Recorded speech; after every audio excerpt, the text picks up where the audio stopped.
ತಾವು ಡೈಲಿ ಮೆಟ್ರೋದಲ್ಲೇ ಓಡಾಡ್ತಿದ್ದೀರಲ್ವಾ? ಹೌದು. Metro rate ಜಾಸ್ತಿ ಮಾಡ್ತಿದ್ದಾರೆ, ಅದ್ರ ಬಗ್ಗೆ ಏನು ಹೇಳ್ತೀರಾ? ಸರ್, ಇದು ಹೆಂಗಾಗಿದೆ ಅಂದರೆ ಅವಿವೇಕಿತನದ ಅತಿರೇಕತೆ ಆಗಿದೆ ಅಷ್ಟೇ. ನಮ್ಮ ಕರ್ನಾಟಕದಲ್ಲಿ ಏನಾಗಿದೆ ಅಂದರೆ ಅವ್ರಿಗೆ ಇವಾಗ ಕರ್ನಾಟಕ ಬಜೆಟಲ್ಲಿ ಆಲ್ರೆಡಿ 1,00,000 ಕೋಟಿ ಸಾಲನೂ ಮಾಡಿದ್ದಾರೆ. ಮತ್ತು ಇವರು ಬಸ್ ರೇಟು ರೈಸ್ ಮಾಡ್ತಾರೆ, ನೀರು ರೇಟ್ ರೈಸ್ ಮಾಡ್ತಾರೆ, ಮತ್ತು ಎಲ್ಲ ಸಾಲದು ಅಂತ ಇವಾಗ ಮೆಟ್ರೋ ರೇಟು ರೈಸ್ ಮಾಡ್ತಾರೆ. ಅಂದರೆ ಇನ್ನು ಲೇಡೀಸಿಗೆ ಕೊಟ್ಟು ಏನು ಯೂಸು? ಇವಾಗ ಕೆಲಸ ಮಾಡೋರು ತಾನೇ ಮೆಟ್ರೋಲ್ಲಿ ಓಡಾಡೋದು ಡೈಲಿ. ಯಾರೋ ಇವಾಗ ಅಲ್ಲೋಗೋರು ಯಾರೋ ಬಂದು ಓಡಾಡಲ್ಲ, ಮನೇಲಿರೋರು ಯಾರೂ ಓಡಾಡಲ್ಲ. ಇವಾಗ ಮತ್ತೆ ಅಲ್ಲಿ ಕಿತ್ಕೊಂಡ್ರು ಈ ಸೈಡಿಂದ ಹಾಕಿದ್ರೆ ಏನು ಯೂಸ್ ಆಗಲ್ಲ. ತುಂಬ ಜನ ಹೇಳ್ತಿದ್ದಾರೆ ಅಲ್ಲಿ ಹಾಕಿದ್ರು ಇಲ್ಲಿ ಕಿತ್ಕೊತಿದ್ದಾರೆ ಅಂತ. ನಿಮ್ಮ ಪ್ರಕಾರ ಅದು 100% ನಿಜ ಸರ್. ಅದು ಲೆಫ್ಟ್ ಹ್ಯಾಂಡಲ್ಲಿ ಕೊಡ್ತಾರೆ, ರೈಟ್ ಹ್ಯಾಂಡಲ್ಲಿ ಕಿತ್ಕೊತಾರೆ ಅನ್ನೋ ಥರನೇ ಇದೆ ಮಾಡೋದು. ಈಗಾಗಲೇ ಸಾರಿಗೆ ಇವೆಲ್ಲ ರೇಟ್ ಮಾಡಿದರೆ ಅದ್ರ ಜೊತೆಗೆ ಇದು ಮಾಡಿ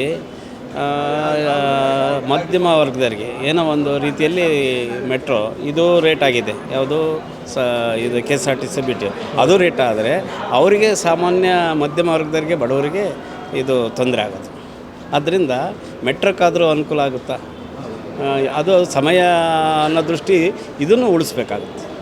ಆವಾಗ ಪ್ರಯಾಣಿಕರಿಗೆ ಸ್ವಲ್ಪ ತುಂಬ ಜನ ಹೇಳ್ತಾ ಇದ್ದಾರೆ ಅಲ್ಲಿ ಹಾಕಿದ್ರು ಇಲ್ಲಿ ಕಿತ್ಕೊತಿದ್ದಾರೆ ಅಂತ. ಹೌದು, ಅದು ಕರೆಕ್ಟ್ ಇದೆ. ಅದು ನಿಮ್ಮ ಪ್ರಕಾರ? ಹೌದು, ಕರೆಕ್ಟ್ ಇದೆ. ಅಲ್ಲಿ ಹಾಕಿದ್ರು ಈಗ ಯಾವುದೋ ಮಹಿಳೆಯರಿಗೆ ಕೊಟ್ಟರು, ಇಲ್ಲಿ ಹಾಕಿದ್ರು. ಆ ಥರ ಅದನ್ನು ಮೆಟ್ರೋದಾದರೂ ಬಿಟ್ಟರು, ಇದು ಜಾಸ್ತಿ ಆದಾಗ ಅದಾದರೂ ಅವಕಾಶ ಮಾಡ್ಕೊಳ್ತಾರೆ. ಆರ್ಥಿಕ ಅವ್ರು ಯಾವುದಕ್ಕೂ ಆರ್ಥಿಕ ಇದು ಮಾಡೋಕ್ಕೆ ಹೋಗಿ ಎಲ್ಲದರಲ್ಲೂ ಹಾಕ್ಬಾರ್ದು, ಸ್ವಲ್ಪ ನೋಡಬೇಕು. ಎಲ್ಲದು ರೇಟ್ ಜಾಸ್ತಿ ಮಾಡಿದ್ರೆ ಏನು ಮಾಡೋದು?